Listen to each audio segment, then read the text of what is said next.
আমার সারাটা দিন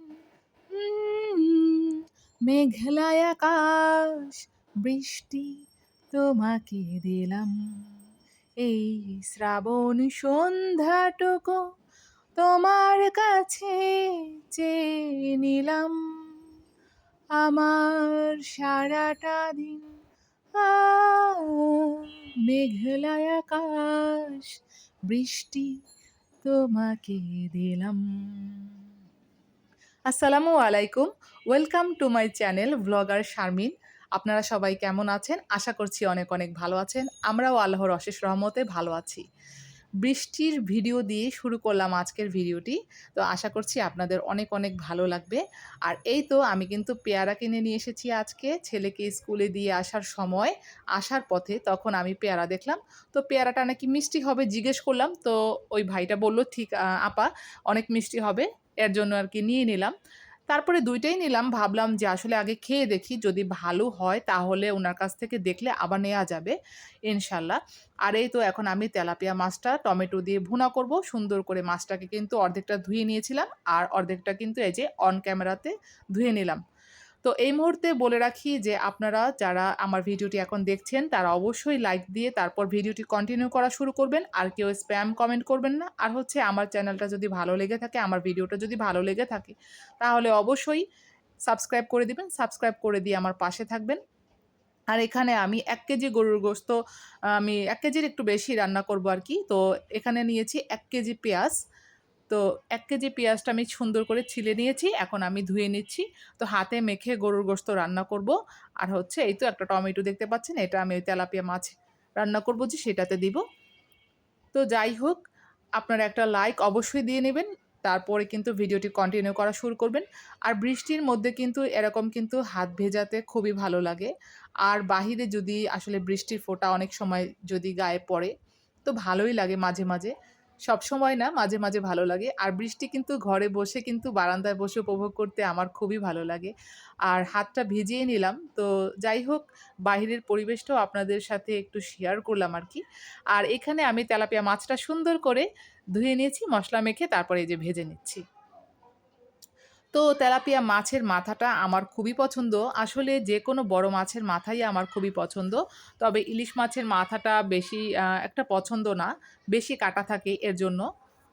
তো যাই হোক, আমি এখন তেলে পেঁয়াজ দিয়ে দিলাম। সুন্দর করে এখন লাল করে নিব। আর মাছের যে তেলটা ছিল সেটাও আমি এখানে দিয়ে দিলাম। ওটা তো আর ফেলে দেওয়া যাবে না। খাওয়ার জিনিস তো ফেলে দেওয়া যায় না। কোনো কিছুই অপচয় করা ঠিক না। কারণ এগুলো টাকা পয়সা দিয়ে কেনা জিনিস। তো যাই হোক, সবাই কিন্তু কষ্ট করেই উপার্জন করে। আর এখানে আমি কিন্তু সুন্দর করে পেঁয়াজটা লাল করে নিচ্ছি। তো তেলাপিয়া মাছটা আমি কোনো রকম ধনেপাতা দিব না। একদম ধনেপাতা ছাড়াই রান্না করব। আমার বেশি একটা ভালো লাগে না আসলে। সবসময় ধনেপাতা ভালো লাগে না।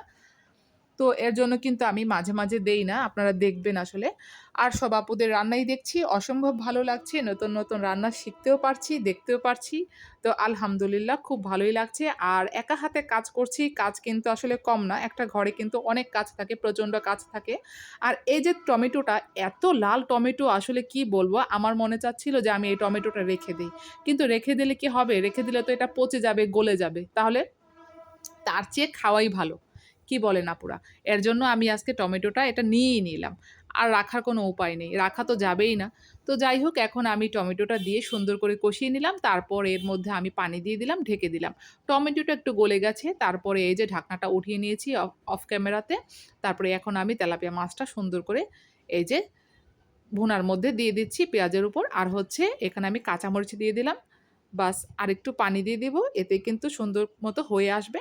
হয়ে যাবে আমার তেলাপিয়া মাছ টমেটো দিয়ে ভুনা। তো আমি এরকম করেই বেশি একটা রান্না করি তেলাপিয়া মাছ ধনেপাতা ছাড়াই। তো আলহামদুলিল্লাহ, আলহামদুলিল্লাহ, আলহামদুলিল্লাহ। এত মজা হয়েছে যে কি বলবো। আর বড় ছেলে তো খুবই পছন্দ করে তেলাপিয়া মাছ। তো এরকম টমেটো দিয়ে ভুনা করলে সে তো মানে মহা খুশি হয়ে যায়। আর এমনিতেও বলে, "আম্মু তোমার রান্না এত মজা হয় কি করে? আসলে তুমি কিভাবে রান্না করো? তুমি আমাকে রান্নাটা শেখাও।" তখন আমি বলি, "তুমি রান্না শিখে কি করবা?" ঠিক আছে, মাঝে, মাঝে ও দাঁড়িয়ে আর কি দেখে যে আমার রান্নাটা আমি কিভাবে করি। তো বড় ছেলে সায়েম বলে যে, "আসলে আম্মু তোমার মতো রান্না কিন্তু কেউ মানে পারে না। আমার কাছে মনে হয়। আসলে তোমার রান্নার কোনো জবাব নেই। আর এই যে দেখতে পাচ্ছেন ফাইনাল লুকটা দেখিয়ে দিলাম আপনাদের। তেলাপিয়া মাছ কিন্তু আমার অলরেডি ভুনা করা হয়ে গেছে। আর হচ্ছে এখানে আমি চলে আসলাম আবার গোশত ধোয়ার জন্য। তো গোশত আমি অফ ক্যামেরাতে কিছুটা ধুয়ে নিয়েছি। আর কিছুটা এই যে আপনাদের সামনেই ধুয়ে নিলাম। আর এখন আমি এই যে এখানে আছে জায়ফল জয়িত্রী বাটা। তো জায়ফল জয়িত্রী বাটা আমার বাসায় একদমই ছিল না। শেষ হয়ে গিয়েছিল। তো আমার মনেও ছিল না। কিন্তু ফ্রিজে ছিল। এর জন্য আমি নিয়ে এটাকে বেটে নিলাম। আর এই যে গোশততে তো জায়ফল জয়িত্রী ছাড়া একদমই চলবে না। আমার দিতেই হবে। আর এখানে আমি সব রকম মসলা দিয়ে নিয়েছি। সুন্দর করে আমি হাতে মেখে নিচ্ছি। এখানে আমি দিয়েছি পরিমাণ মতো আর কি যে যেরকম ঝাল খায় সেরকমই মরিচের গুঁড়া, হলুদের গুঁড়া, লবণ, আদা রসুন বাটা আর হচ্ছে আস্ত গরম মসলা আর হচ্ছে তেল। দিয়ে এখন সুন্দর করে উল্টিয়ে পাল্টিয়ে মেখে নিব। যত মাখবো তত মজা হবে। অনেকেই কিন্তু বলে যে যত গুড় তত মিঠা। আমরাও কিন্তু বলি আসলে যে যত গুড় তত মিঠা। ঐরকমই যত মাখবেন তত মজা হবে। হাতে মেখে গরুর গোশত আসলে স্বাদই কিন্তু আলাদা। এটা কিন্তু আসলে ওই যে একবারে যে পেঁয়াজ ভেজে রান্নাটা করে ওইভাবে কিন্তু অন্যরকম স্বাদ। ওইরকম কিন্তু হয় না। এটা কিন্তু অন্যরকম হয়। তো আশা করছি আপনাদের আমার আজকের ভিডিওটি অবশ্যই ভালো লাগবে। তো অবশ্যই সবার জন্য আমার পক্ষ থেকে রইলো অনেক, অনেক শুভকামনা। আর এই যে গোশতটা ঢেকে দিলাম। আর এখন তো এই যে গোশত থেকে অনেক পানি উঠে এসেছে। তো এই পানি দিয়ে কিন্তু আমি বেশ কিছুক্ষণ মানে গোশতটা কষিয়ে নেব। তো আজকে এই পর্যন্তই থাকলো। সবাই ভালো থাকবেন, সুস্থ থাকবেন। আল্লাহ হাফেজ।